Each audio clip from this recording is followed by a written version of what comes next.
तिमीहरू दुईजना मध्ये मलाई जसले राम्ररी हेर्छौ तिमीहरूलाई मुन्नीको भएपछि राम्ररी विचार गर्छु राम्ररी हेर्छु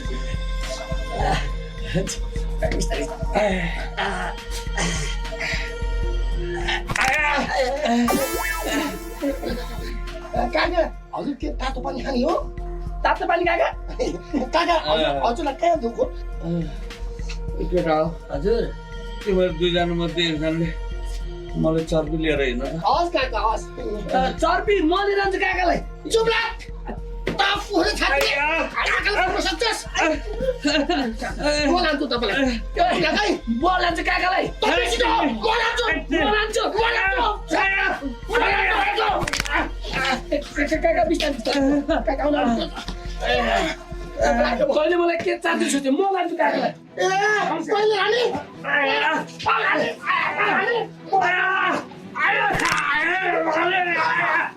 म लान्छु काका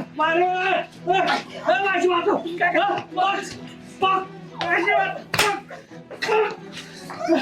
तिमीहरू मलाई चर्पी लान हाना थप गर्छौ